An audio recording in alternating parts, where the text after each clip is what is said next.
Nós já estamos com o engenheiro Zúculo. Alô, Zúculo, bom dia, meu amigo, tudo bem?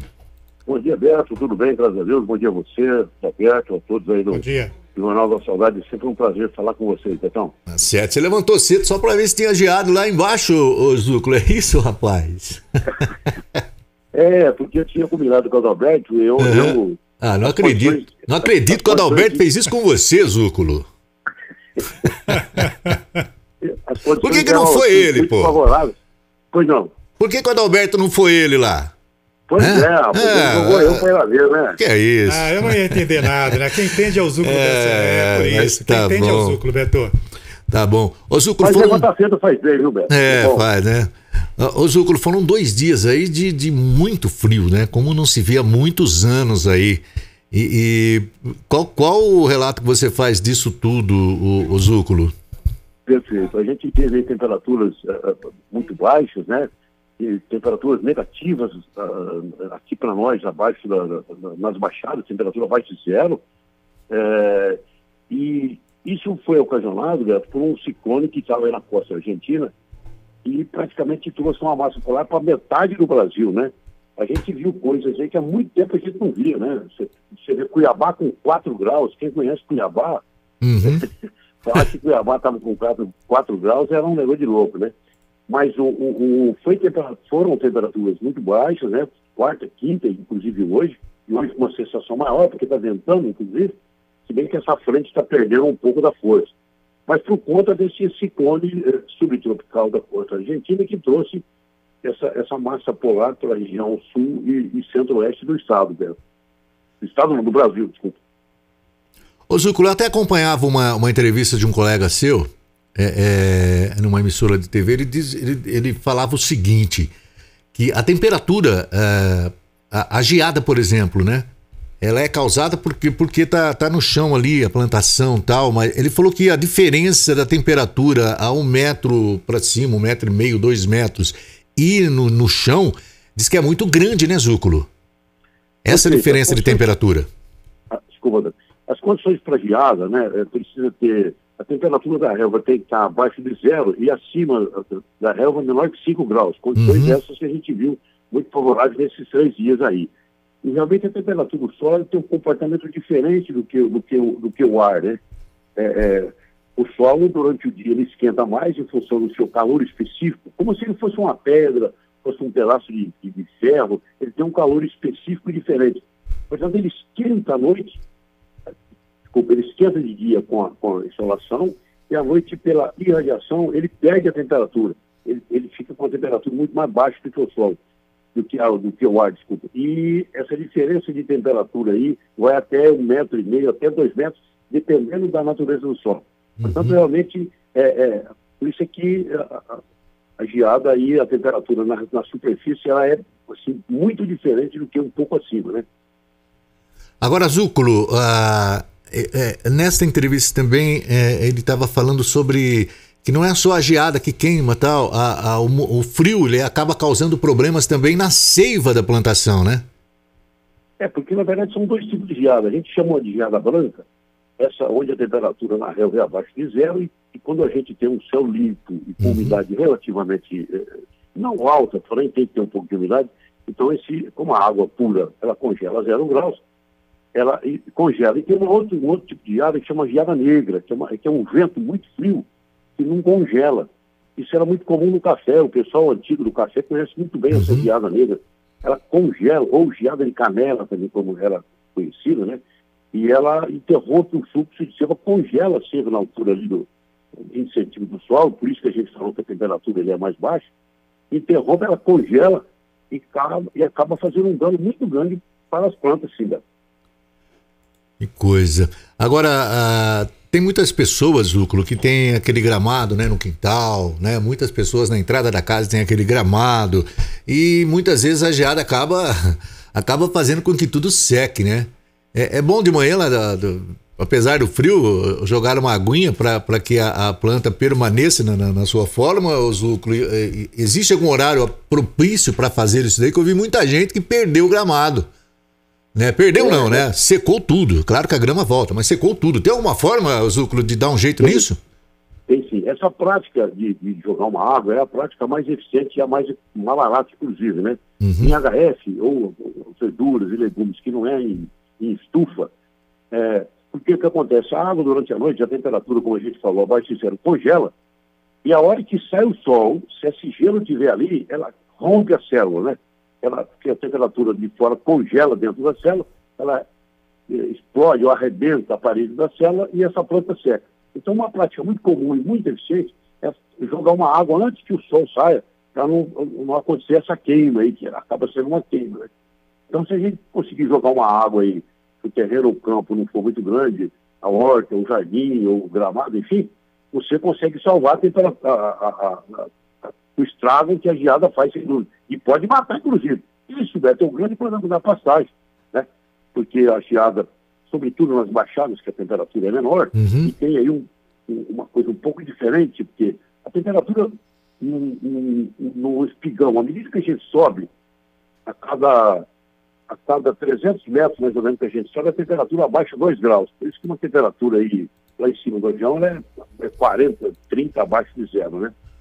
Então, essa prática de a gente jogar a água no gramado, ou numa horta, ou em verduras, enfim, antes que saia o sol, é uma prática altamente eficiente. Pode salvar a plantinha ali, né? Sem dúvida. Ô Zúculo, no momento que nós estamos hoje falando aí da agricultura, né? Quais foram qual é o tipo de agricultura que é mais afetado por essa temperatura tão baixa assim, Zúculo? Perfeito. São duas coisas um pouco assim distintas, né? O inverno, o frio, ele é muito importante para a agricultura. Se a gente pegar o plantio de inverno do sul, a gente tinha trigo, cevada, centeio, aveia, são plantas ou culturas que são mais resistentes ao frio. E o frio, inclusive, é bom para elas. E para as fruticulturas de clima temperado, o pessigueiro, a oliveira, que não é uma frutífera, mas era muito cultivada no sul, a própria uva, a maçã, elas precisam do frio para acumular uma quantidade de horas para que ela possa ter uma indução floral, que a gente chama, para poder reproduzir. Só tem que por aqui, Beto, eu já visitei algumas plantas aqui de maçã ou de oliveira, e o cara nunca viu flor. Eu falei, mas não vai florar nunca, porque uma oliveira, por exemplo, um pé de olivo, para florar, ele tem que ter aí uma somatória de pelo menos umas 400 horas de temperatura abaixo de 12 graus para poder dar indução floral, produzir flor e produzir o fruto. Portanto, o frio é altamente importante. Já para as culturas do centro-oeste, que é a nossa região, que a gente tem cultura de inverno aqui, como milho, sorgo, girassol, certo. O frio não é tão legal não, né? E a gente tem duas coisas ruins para essas culturas de inverno. Eu falava com o Luiz Esteves outro dia, que a gente tem um problema de seca, não só no Brasil, como praticamente o mundo está louco, né? Porque a gente vê no Canadá aí, temperaturas acima de 45 graus. Sim, sim. Que é uma coisa de louco, pegando fogo, né? E isso ocasiona um estrago no clima e mexe com o regime de chuvas. Então a gente está com uma seca aqui no Brasil e essa geada de agora nas regiões de safrinha prejudica muito, né? Tanto é que a Conab está revendo mais de uma vez a produção do milho safrinha, que deve quebrar mais um pouco, Beto. Que coisa, rapaz. Cada agricultura se comporta de uma forma diferente, né? Sem dúvida. O problema é que as temperaturas, tanto no verão quanto no inverno, elas têm que vir na medida certa. E a gente está vivendo um momento que cada vez as estações estão sendo mais acentuadas, né? Você vê, olha que paradoxo. A gente tem temperatura no Canadá hoje, no hemisfério norte, acima de 49 graus. E aqui no Brasil, temperaturas abaixo de 9, a gente teve recorde de temperatura nesses dias. Então é uma coisa assim que é maluca, né? Com certeza. Ô Zúculo, bom dia, Adalberto. Bom, Zúculo, nós tivemos aí 2 dias de baixa temperatura, ainda está baixa a temperatura, mas subiu mais um pouco nessa sexta-feira, né? No modo geral, Zúculo, para mim que sou leigo, vou fazer essa pergunta, tenho certeza que muito ouvinte também. Isso pode afetar aí a parte da agricultura? Nós sabemos que o agronegócio vai bem no país e a agricultura está passando por algumas dificuldades, já com a seca que está acontecendo em alguns estados aí. Nessa parte do frio, pode prejudicar alguma coisa, Zúculo? É que eu estava dizendo agora, Roberto, bom dia a você. são duas agriculturas um pouco diferentes. A temperada, que é a agricultura do sul, né? As grandes culturas como trigo, cevada, centeio, aveia, o frio ajuda, só que temperaturas muito acentuadas, abaixo de zero, prejudicam. Portanto, eu falei que tanto verão quanto inverno tem que ser na dose certa. Como não só para a temperatura, como para tudo na vida, né? A dose tem que ser sempre certa. Mas aqui para nós, essa geada não é muito bom, não, porque ela prejudica a pastagem. A cultura da banana, por exemplo, que a gente tem aqui no Vale do Ribeira, ela é altamente sensível a temperaturas muito baixas. O próprio café, que aqui não tem muito, mas a região noroeste do estado, a região de Garça, Marília, faz um estrago essa temperatura, né? Ela beneficia algumas culturas, como o sítio, por exemplo, aumenta o rendimento, a qualidade do fruto melhora, o fruto fica mais colorido e a concentração para o rendimento industrial é melhor. Portanto, para a nossa região, o frio traz mais estragos do que benefícios. Já para as culturas de clima temperado, se não for muito abaixo de zero, a temperatura ajuda. Com certeza, com certeza. Bom, Zúcula, a gente começou o inverno há poucos dias, é de se esperar novas frentes vindas por aí, principalmente com esse ar polar aí que gelou tudo aqui, né?